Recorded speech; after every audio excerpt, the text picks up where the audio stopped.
అందరికీ హాయ్. ఈ వీడియోలో టైలరింగ్ నేర్చుకోవాలంటే ఏ మిషన్ కొనుక్కోవాలి, ఏ మెటీరియల్స్ కావాలో ఈ వీడియోలో క్లియర్గా చూపించబోతున్నాను. టైలరింగ్ నేర్చుకోవడానికి ఇలాంటి పెద్ద మిషన్ తీసుకోండి. ఇలాంటి పెద్ద మిషన్ అయితే మనకి స్టిచ్చింగ్ చేయడానికి చాలా యూజ్ అవుతుంది. అదే చిన్న మిషన్ అయితే కనుక మనం స్టిచ్చింగ్ చేయడానికి కొంచెం ఇబ్బందిగా ఉంటుంది. ఈ పెద్ద మిషన్లో అయితే మనకి వర్క్ కూడా చాలా ఫాస్ట్గా అవుతుంది. ఇది నా పాత మిషను. నేను దీంట్లోనే స్టిచ్చింగ్ చేస్తూ ఉన్నాను. ఇప్పుడు పెద్ద మిషన్లో రకరకాల కంపెనీలు వచ్చున్నాయి. నేనైతే మెరిట్, సంగం ఈ రెండు మిషన్లోనే మీకు నచ్చింది ఏదైనా తీసుకోండి. టైలరింగ్ బాగా అనుభవం ఉన్న వాళ్ళైతే ఇలాంటి జాక్ మిషన్ తీసుకోండి.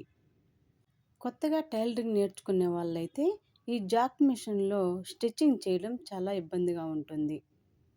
నాకైతే అనుభవం ఉండడం వల్ల నేననేది జాక్ మిషన్లోనే స్టిచ్చింగ్ చేస్తాను.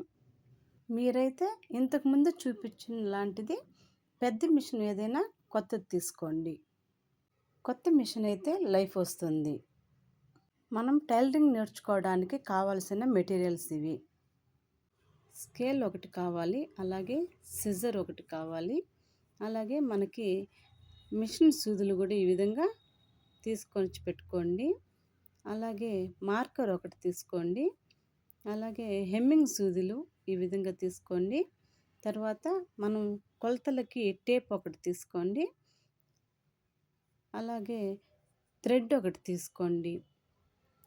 అలాగే మనకి ఇలాంటి గుండు సూదులు తీసుకోండి.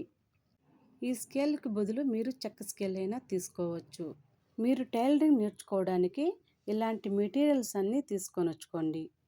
చూశారు కదండి ఈ వీడియోలో మనకి ఏ మిషన్ కావాలా, ఎలాంటి మెటీరియల్స్ కావాలో. ఈ వీడియో మీకు నచ్చినట్లయితే లైక్ చేసి, షేర్ చేసి, సబ్స్క్రైబ్ చేయండి. Thank you for watching.